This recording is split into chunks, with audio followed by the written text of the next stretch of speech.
Welcome back after the break. Zahid Gishkori साहब, आपको क्या लगता है कि अब हुकूमत जो है वो नंबर पूरा करने के लिए क्या करेगी? क्या सुप्रीम कोर्ट के फैसले पर अमल दरामद नहीं होगा?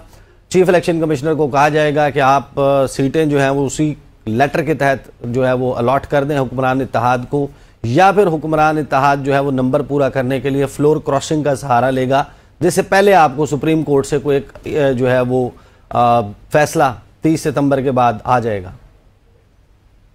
मुझे लगता है गवर्नमेंट अभी बिल्कुल अपने कार्ड ओपन रखे हुए हैं, दोनों ऑप्शन मौजूद हैं। मेरी नंबरिंग में गवर्नमेंट को सिर्फ एक नंबर चाहिए, एक नंबर तहरीक इंसाफ से चाहिए और पूरी जमीयत उलमा इस्लाम चाहिए। तो एक नंबर या दो नंबर, फॉर एग्जाम्पल हुकूमत दोनों तीन चाहिए होंगे ना गिशकोरी साहब? 213 है कौमी असेंबली में, नहीं गवर्नमेंट के पास इस वक्त 214 है।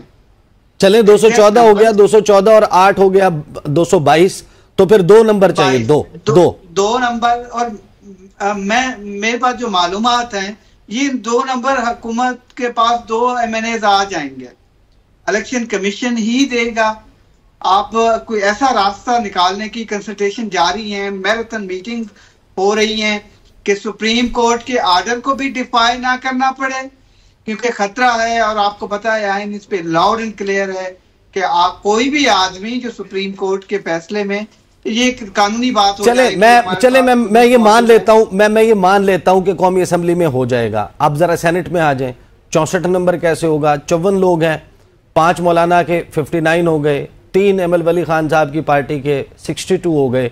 मेंगल साहब कहते हैं 2 वोट चाहिए, 2000 बंदे छोड़ दो। हुकूमत तो 2000 बंदे नहीं छोड़ेगी। नहीं, मेंगल साहब भी वोट कर देंगे। और उनका एक और भी सेनेट की जो नंबर है वो बलूचिस्तान से है, नेशनल पार्टी का, तो सेनेट में हो जाएगा। मसला नेशनल असेंबली का है, बेसिकली मसला नेशनल असेंबली का है। और 2 नंबर या 1 नंबर जो पॉइंट्स आगे पीछे हो सकते हैं, तो एक वे आउट निकालने की कोशिश की जा रही है।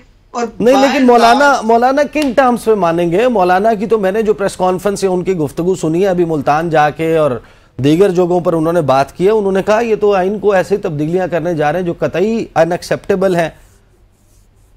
नहीं, देखिए मौलाना की अभी हमारे चंद कुलीग से मुलाकातें हुई थोड़ी देर पहले, जब आपके प्रोग्राम के लिए मैं बैठना चाह रहा था, तो उन्होंने बिल्कुल क्लियर हम जर्नलिस्टों को बता दिया है कि वो बिल्कुल वोट कर रहे हैं इस चीज के लिए। आप टर्म्स एंड कंडीशन क्या होंगी, गवर्नमेंट के पास देने के लिए बहुत कुछ होता है। और ये वो पुरानी हुकूमतें करने वाले सियासी जमातें हैं, इनको बिल्कुल गिव एंड टेक के सिचुएशन बहुत अच्छा आती है। मेरी नजर में इमरान खान का भी नो कॉन्फिडेंस मोशन ना होता अगर वो पाकिस्तान की जैसी सियासत करते हैं, लेकिन वो तो एक माजी है, उसको छोड़ देते हैं। 10 अप्रैल को जो तो फुल कोर्ट का डिसीजन डिफाई हुए बगैर आप कह रहे हैं कि रजा हारून साहब बिलावल भुट्टो जरदारी गए थे मिलने के लिए मौलाना से, बाहर निकले थे, विक्ट्री का निशान बनाया था, जरदारी साहब जाके मिले मौलाना से सपोर्ट हासिल करने के लिए, और उसके नतीजे में 14-15 सितंबर को उन्होंने वोट नहीं दिया, वो चले गए इस्लामाबाद से। अब गिशकोरी साहब जो कह रहे हैं कि नंबर जो है वो मौलाना की हिमायत मिल जाएगी, क्या ऑफर करवा दी मौलाना को जो वो मान जाएंगे? नहीं, मैं नहीं समझता मौलाना इस वक्त मुल्क के जो 3-4 जीरत और तजुर्बेकार सियासतदान हैं, जो सियासत को समझते हैं, पार्लिमानी सियासत को समझते हैं, आइन को समझते हैं, उनमें से चंद एक में से मौलाना का नाम है। मैं नहीं समझता कि आइनी तरमीम के मामले पे कोई वो ऐसी डील वगैरह यकीन रखते होंगे।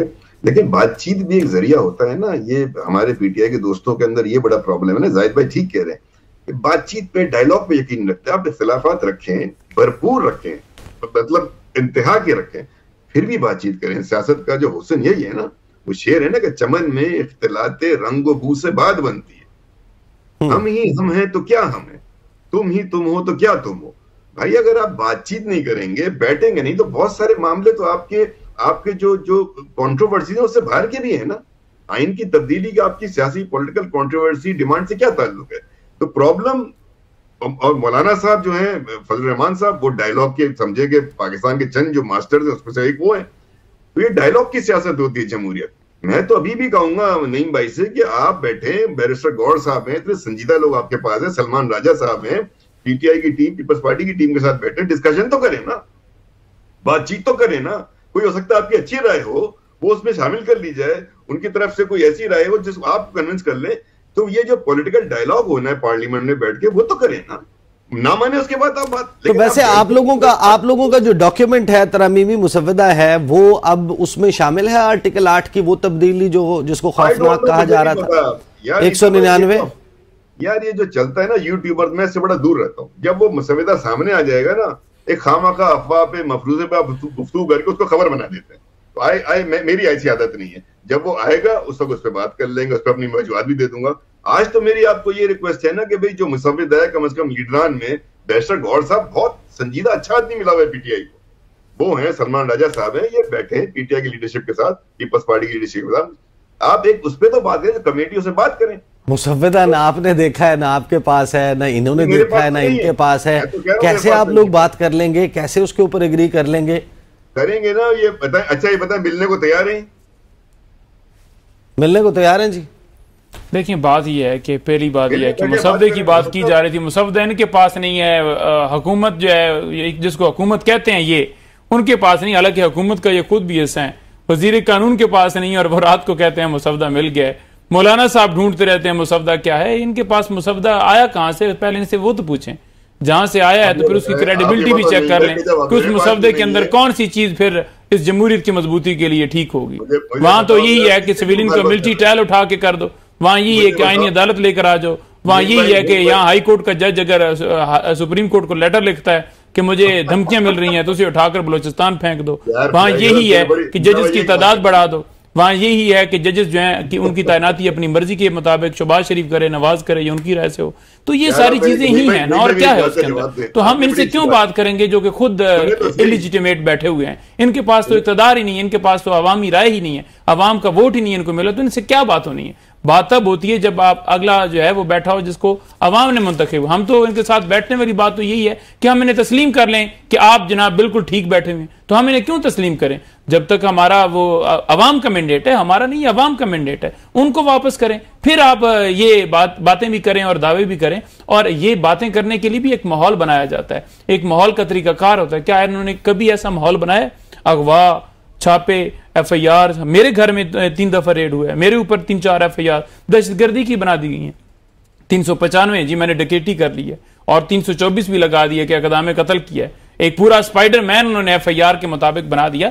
देखिए बात यह है कि आपने सबसे पहले तरीकाकार बनाना है, आपने अपना कंडक्ट शो करना है कि हम किस हद तक इस मुल्क के लिए संजीदा हैं। आपकी संजीदगी हम देख रहे हैं कि एक जलसे के ऊपर आपको इतना खौफ है कि हम अदलिया की आजादी की बात करते हैं, हम कानून की बालादस्ती की बात करते हैं। आप एक रात पहले ही गिरफ्तारियां शुरू कर देते हैं। आप हमें जाकर 23 किलोमीटर शहर से बाहर जलसा करने की इजाजत देते हैं और फिर कंटेनर लगाते हैं, गिरफ्तारियां करते हैं। तो ऐसी सारी सूरत हाल के अंदर हमारे लीडर को अंदर डाला हुआ है, उसके ऊपर केसेस हैं, पार्टी के ऊपर केसेस हैं, और आप कह रहे हैं कि हमारे साथ बैठते नहीं। सही। गिशकोरी साहब वक्त कम रह गया, प्लीज आप कुछ ऐड करना चाह रहे हैं?